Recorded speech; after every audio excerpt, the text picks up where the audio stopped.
Hello and welcome to the 2026 Open Day Countdown, a series where we're counting down to opening day by previewing all three teams in MLB. Yesterday we spoke about the Tampa Bay Rays, and today we'll be talking about the St. Louis Cardinals. Last year, the Cardinals finished with a record of 70 and 84, fourth place at NL Central, and without further ado, let's get into it.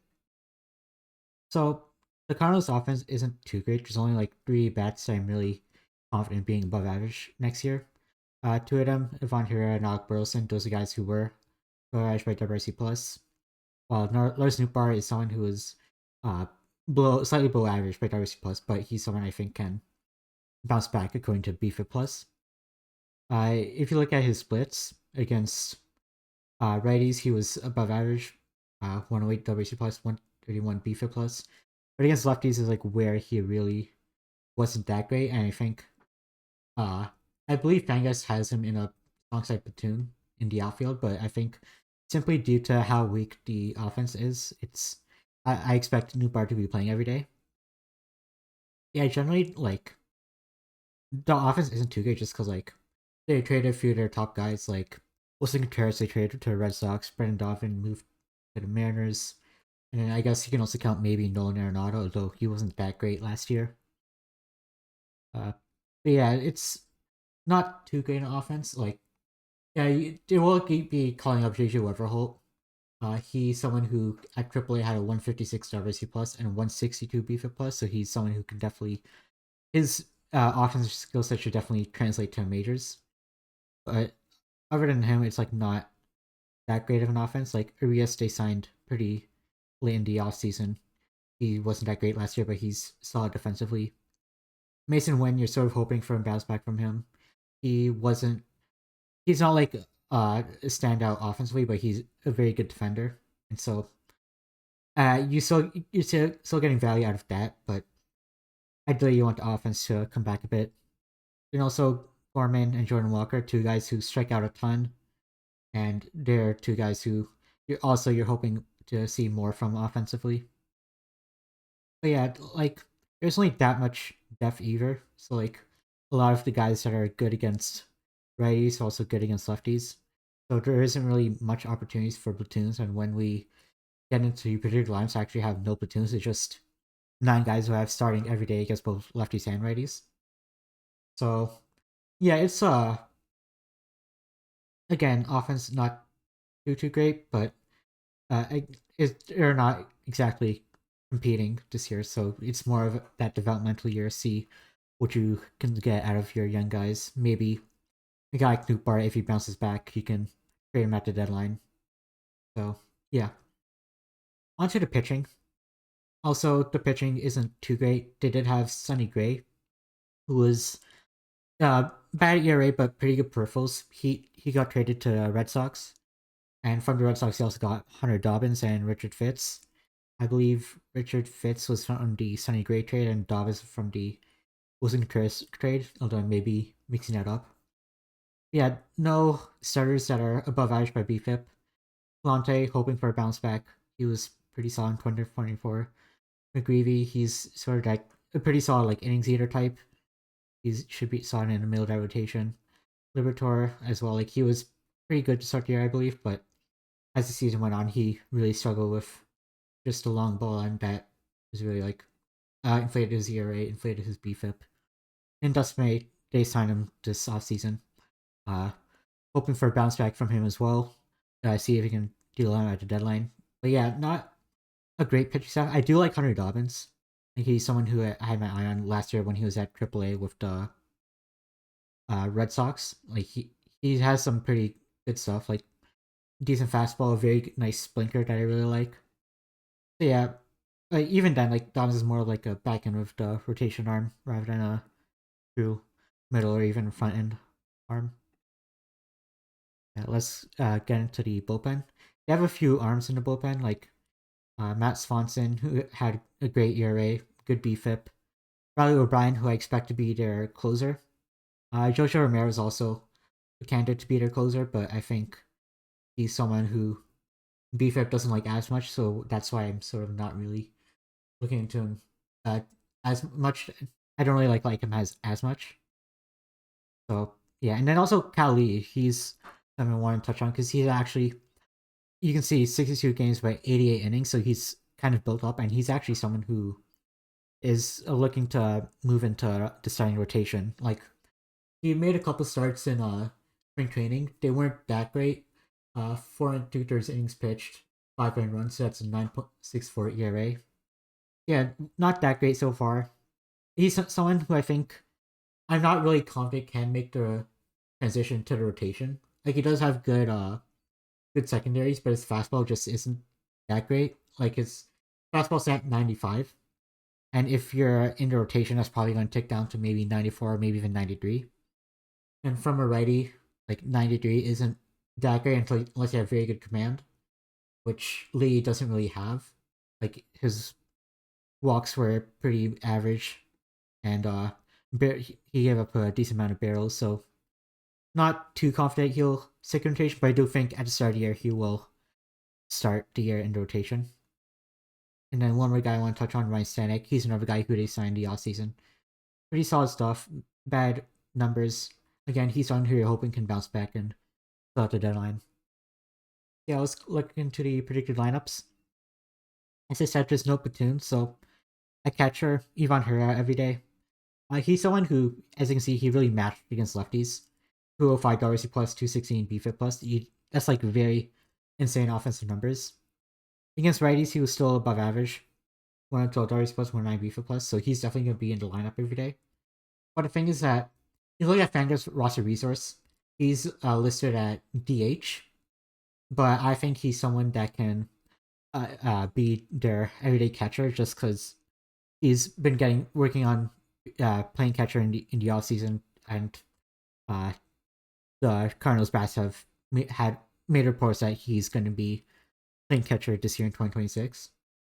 So yeah, he's someone that I think should be catcher most days, and then Pedro Pa has bumped into the bench role, but he can still obviously start some games at catcher. First base, Burleson every day. Yeah, and against lefties, not the best. He was basically average, but if you look at compared to the rest of the lineup, rest of the guys like in their depth chart, I guess you could say, he's one of their best hitters against lefties. So he's someone that should be in the lineup every day, even though on a competitive team, maybe he's a platoon hitter, but the Cardinals aren't too competitive, so he's someone that I think should be at every day at first base. And then in the infield, I have Ramon Urias at second and Shay Werverho at third. Again, Fangas has Werverho at second base, and third base is Nolan Gorman. But I'd rather have Gorman at second and Werverho at third, just because defensively, look at the numbers, Gorman was better defensively at second, and Werverho in a small sample in the AAA, he was better defensively at third base. So I think Werverho eventually settles in at third. But I do have Gorman at DH just because like I'm not too confident in the defense, and also Ramon Urias, he's a good defender at both second and third. So I think eventually what will happen is that I think Urias, Werverho, and Gorman all agree will sort of rotate between second base, third base, DH, maybe some off days mixed in as well. But if I were giving these guys everyday positions, it'd probably be Urias or Gorman at second base, and then Werverho at third base. And then obviously, like, Urias, I believe he's just on a 1 year deal. If he gets dealt at the deadline, then Gorman can easily just slot in at second base. Yeah, everyday shortstop Mason Wynn, very good defensively. Not much to touch on there. Yeah. And then in the outfield, Lars Nootbaar in left. Not the best defender in left. So like I know he did like get a little bit of time in his center and right field in the past, but because his defense, I think he's just a left fielder again. Hoping for a bounce back, hoping you can sort of deal him at the deadline, perhaps. Reggie Scott the second, he's a very good defender in center field. Again, not the best hitter, like 75 WRC plus, 97 BFIP plus, and doesn't really have what seems splits in either direction. Like, I got actually, yeah, he's better against righties, but he's still not above average against righties. So, yeah, I guess maybe you can try platooning him, but you don't really have many guys worth platooning him with. So, and also with the defense, just might as well just play him every day. and Jordan Walker right. He's someone who I think can also like see some time at DH. But the Cardinals don't really have that many outfielders on a depth chart. Like it's just these three guys and then Nathan Church, who I saw in at the bench. So that's why like CJC is getting reps in the outfield. I believe Gorman is also getting reps in the outfield. Maybe for me as well. So like they're trying to like get guys in like playing time in the outfield just to like have some semblance of offense there. Just because Jordan Walker, if he doesn't pan out, like what are you gonna do there for the future, right? So at least well the near future, I guess I should say, because you do have a few good outfield prospects in the pipeline. Yeah, one more guy I want to touch on is Jose Fermin before we get into the rotation. He's someone who hit pretty well at AAA. He had a 146 WRC plus and 134 BFA plus. So he's someone that I think can sort of translate. You can see like it sort of translate a little bit, but small sample. Yeah, he's someone I think could potentially end up being like more of a everyday piece for them in the future. Yeah, onto the rotation. Libertor, Plante, McGreevy, May, Lee. Yeah, the rotation again, not that great. Like you can see, it's not like all five of these guys. Uh, just highlight them. All five of these guys like below average by BFIP according to BFIP minus. For BFIP minus, 100 is average, but higher is worse than average. So basically, 114 means you're giving up 14% more runs than average, essentially. So yeah, all five guys are worse than average, so not what you like to see, but with new development, maybe some of those guys can be better than average, like especially Justin May's a new team for him. Lee, maybe he can sort of sustain these numbers in rotation, but I'm not too confident in that. And then Dobbins, he I added him in as a long reliever, but I don't really see him starting the year on the opening day roster just because he's coming off an ACL injury, and so that's something where the Cardinals might try to slow play him, and so put him at AAA. But I think if Lee doesn't like pan out as a starter, which I don't really, again, I don't really see him panning out. Dobbs is someone who I think can really like step in pretty quickly. And Graceffo, he's another open arm who can sort of fill in as multiple inning relief. You see 26 games, 43 innings, so on average he's pitching one more inning than like more than one inning per game. Yeah, in the bullpen I have Lyle O'Brien, Victor Matt Swanson. Those are three guys I'm really confident can't get outs in high leverage.